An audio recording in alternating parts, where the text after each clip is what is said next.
Good morning, everyone. Thanks for joining me here on the WITN First Alert Desk. I'm Gigi Barnett. Hope you're all having a wonderful Thursday morning. It is chilly out there, so make sure if you're not out the door yet, you might see some frost on your windshields.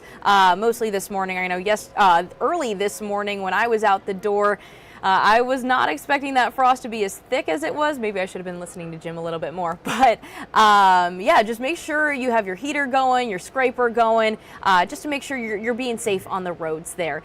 Jim's going to talk a little bit more about his forecast in just a little bit, but we do have a story out of Greenville. Yesterday, a student was hit on 10th Street near an intersection by East Carolina University. And the mayor of Greenville, PJ Connolly, is calling for action, something to be done because many students cross this street every single day to attend class. It can be very dangerous for those students there. So we're going to we got some community reaction from students themselves who cross the street every day, as well as that post from Mayor Connolly. So we're going to take a look.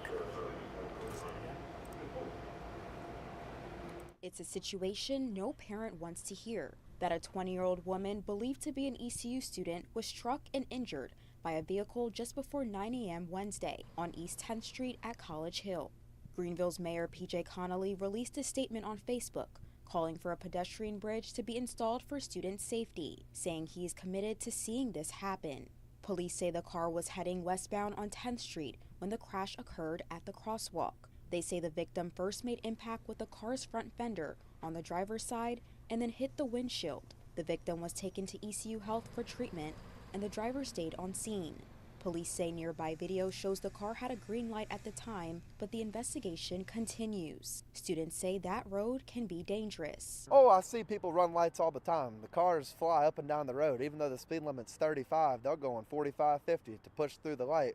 And some students like to start walking when they see the light turn yellow, and it can be very dangerous. And being distracted can make things worse. In my opinion, I think a lot of people just don't pay attention and they just are on their phones a lot, so a lot of bad things can happen from it. Students had their AirPods in, headphones on, looking down at the phones all the time, and it's really dangerous, and especially when you're crossing the road, you should be looking both ways instead of looking down at your phone. Students say they hope further accidents can be prevented. Either the speed limit for cars going through here, or maybe even a bridge to go over, just so people don't have to stop walking and cars should just continually keep going.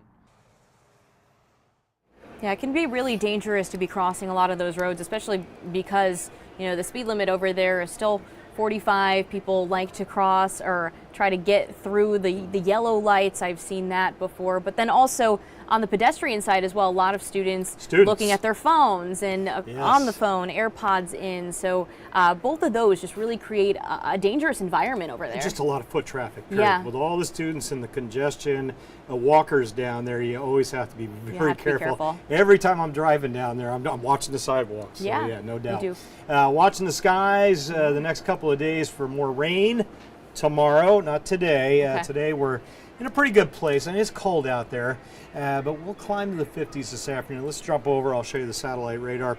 And again, right now it looks pretty nice. Blue skies. Clouds should hold off. Well, you can see the clouds now approaching west of I-95. That's our afternoon, building clouds without the rain, or as I like to say, bark without the bite. Air temp, let's call it 30. Maybe still 20s on the map, 30 on average inland, still sub-freezing. That'll climb quickly above freezing by 9 a.m. And then you guys on the coast, low 40s. Chilly. The wind, fortunately, not much at all. Just a few 5s on the anemometers around the Albemarle Sound. Double nickel this afternoon for a few of you. Mid-50s, low to mid-50s.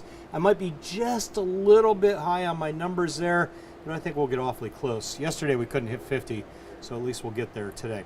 Watch the clouds come in later this afternoon. Watch the timestamp. Again, if you don't reference that timestamp, this graphic is useless. Midday, early afternoon, clouds, temps, low 50s. Roll the clock. 5 p.m., we're getting out of work, 40s. Sandwiched in there, that's where my 54 comes in around 3 p.m. Clouds getting thicker. Overnight, that cloud deck lowers and eventually starts spitting out raindrops, along with a few snowflakes. The blue is light snow. That pinkish shading or salmonish color would be some sleet or a mix, or maybe rain, sleet, and a few snowflakes. So that's 5, 6, 7 a.m. Extreme northwestern areas. Generally, we're talking Rocky Mount, Roanoke Rapids, Scotland Neck, maybe a Hosky, maybe Windsor, Hamilton, Hassel. Williamston, it looks unlikely you'll see any of that, but maybe a brief flake or two. Same thing, Greenville. At the very initial onset, and isolate a few snowflakes around sunrise or pre-sunrise tomorrow. And then it's just a cold rain, typical for us. This is a standard North Carolina event, trying to get a little bit of wintry weather, but failing to do so. That rain through the day finally kicks out of here as we're getting out of work tomorrow afternoon, evening, 4 or 5 o'clock. Clouds stick around, but the rain at least wraps up tomorrow evening after depositing what will likely be about a ½ an inch in the rain gauges. Get you into the weekend. Clouds are going to stick around in all likelihood. You see a stray break, but not much. Saturday afternoon, stray shower or two on the coast. That rain you see may end up just off the coast. I don't think it's going to get much further north than what I'm showing you. But if it does get to where we're seeing there, some of those Christmas parades down on the Crystal Coast Saturday may get a shower or two. Generally, the bulk of the data says we're going to be okay, though. All right? That's the way I'm leaning in my forecast. The wintry weather that I showed you warrants a winter weather advisory, low impact winter weather event. Halifax County, Northampton County, again, that's Roanoke Rapids, Scotland Neck, up to the state line and into Virginia. If I were going I-95 northward to Virginia, then I would be a little concerned. Going westward to Raleigh, no worries. Even to Greensboro, I think will be generally okay, although they are in advisories there. Maybe a dusting to an inch, some of those spots in North Carolina. But a 2, maybe 3 inch total in Virginia with the cold air is going to make a mess up there on the roads. I-95 north of the state line. So our snowflake risk, generally sunrise, give or take a couple of hours, brief period of light mix north of Highway 264. No accumulations, no worries. I don't want you to stress on this. This is not one of those events. The old milk and bread storm, this is not one of those.